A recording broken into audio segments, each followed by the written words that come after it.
Hey up everyone. So yesterday I went to Sheffield for basically a procedure for them to do the pre-surgery check where they put mesh on your prolapse.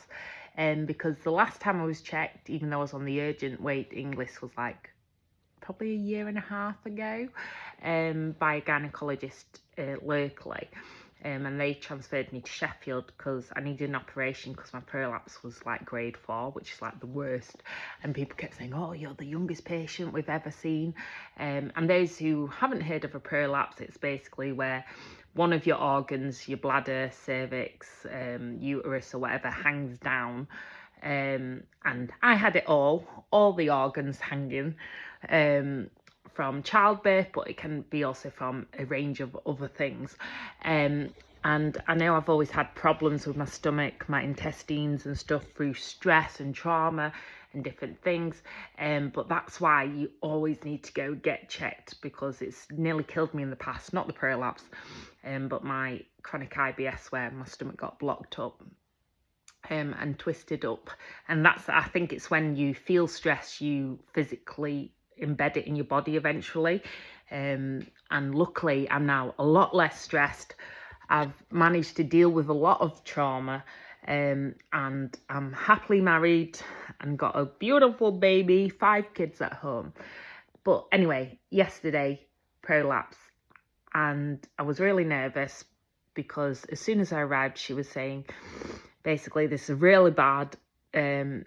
If you were to carry any of babies, it could be really dangerous, and it'll undo the surgery, and you can't have surgery if you're still breastfeeding as well, because that changes your cervix as well, because things can change after breastfeeding.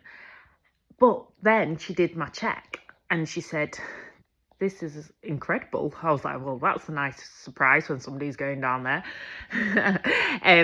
But she said, this is incredible. She said, your cervix is totally okay now. And that was what I was like, eh? And because it was definitely really bad. But I've noticed a big difference, because even though I've still got a bit of a prolapse and my back aches, I get a lot of backache. I do a lot of Pilates core strengthening now, like less heavy weights or jumping around or running. I don't do anymore.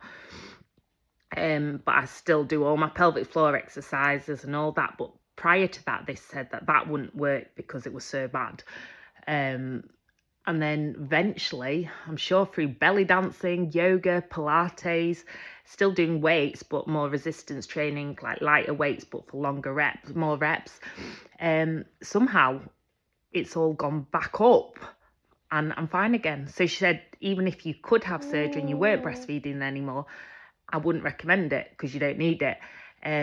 So it is incredible, your human body, whilst I talk about like how it can transform it negatively with stress and trauma.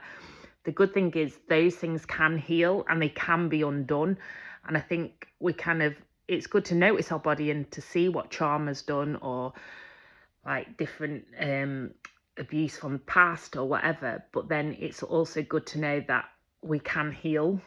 And physically, mentally heal. I don't say you're ever like fully recovered from anything, but I think you learn to heal and deal with it, and actually it helps you to do even more things and to be more within your body and notice your body. So I will be sharing what I've been doing to help that, because I didn't think it were working, but then the more I think about it, the more I kind of think, oh well, that's because I haven't noticed it as much. So yeah, I am chuffed. Right, peace, love, shimmies.